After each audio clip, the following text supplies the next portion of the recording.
Dear Papaji, thank you. I am leaving tomorrow. One more question. Why was I born? Niyama. You have been born time and again, many times. Therefore, this question was lurking even this time in your mind. So why was I born when this question arises? Nobody have ever asked this question any time before, not even in this life. No one says, why was I born? So when this question arises, there is the end of your birth and also the end of death.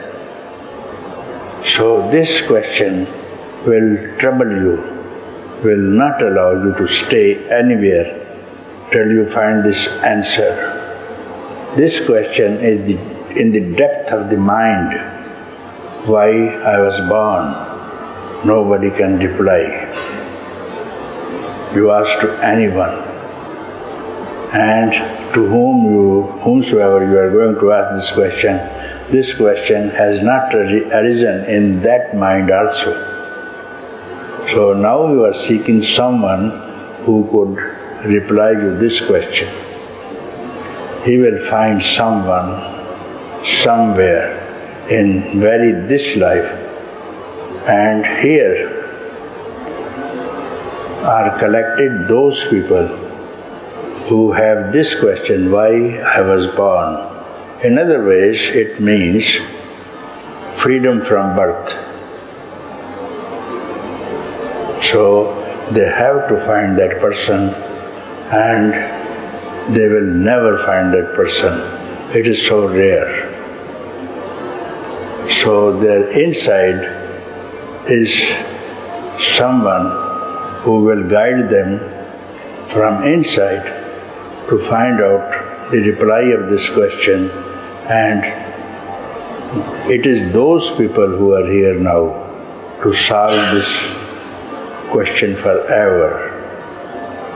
And here in satsang this question is replied, because the Sadguru removes this question that you had been never born and you are not born even now.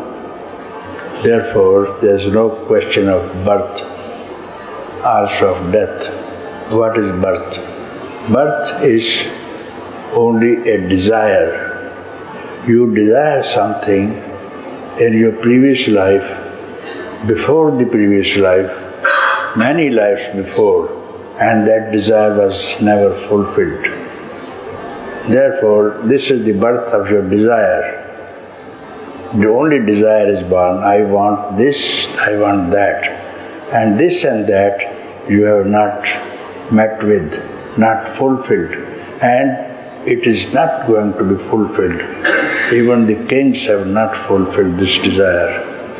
No one ever has fulfilled this desire. This desire only will be fulfilled only with the Sadguru sitting close to him, just sitting. Then he will remove your questions. Questions will not arise. Then you will return to your own self, eternal self, which is birthless and deathless. Then you are free from birth and death. Freedom is freedom from birth and death and fear, and attainment of everything. Attainment of everything. And now you get happiness and love and beauty. What more you want? And this you could not find happiness in objects of the senses.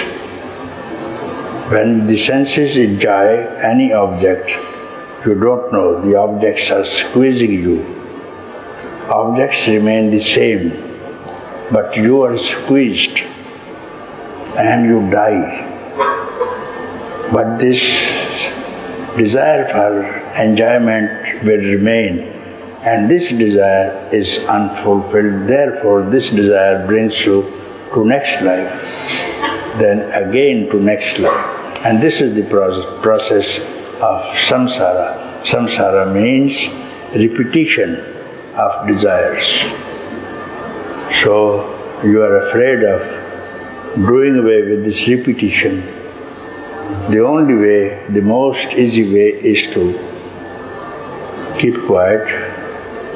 But how can you keep quiet? By yourself. You sit alone, even in sit alone, close the doors of your apartment. You are not quiet, no one is there. The mind is running again to supermarket. You go to Himalayan caves, the mind is running again on the market. That's not the way. Satsang is the only place, if you are lucky, in this life, it's better to have a satsang for a day, 2 days, 3 days, doesn't matter in this life. And you will be benefited. And those who are not benefited, there are some people who say we are not benefited. Why they are not benefited? Because they have been rejected. They have been rejected by the self, themselves. They are rejected. Not that they don't want, they are rejected, you see. They are not fit for it. To meet an emperor, you have to be dressed up nicely. To have a meeting with the emperor, you feel that you have to be nicely dressed up to have a meeting with the emperor. And what the emperor will give you. This is the meeting with your own self. You have got to be very beautiful so that he will be very happy to meet with you. This beauty is self itself. There is no difference between beauty and your own self. This beauty is self, self is beauty. There is no difference. If you become beauty itself, then you have no desire because you are beauty itself. Beauty means no hankering, no desire for anything. This is called beauty. Beauty attracts you, you see. No desire. The flower is beautiful, you see. It has no desire to have you, but it looks very beautiful. You get very happy to see it. It doesn't have any desire, doesn't want anything from you, because it's a beauty itself. So this is beauty for some days. Some days, when it will wither away, it will be thrown and replaced. But this beauty I speak of has endless eternity in it, will never fade away. And you have to enter in this beauty by being beautiful, you see. So you have to give up all kind of thoughts, and then you are beautiful. You give a rise to any thought, you know how much you are disturbed. Thought for anything, you are disturbed. And don't give rise to any thought. Here is beauty. So, my dear friend, this is the answer of your question.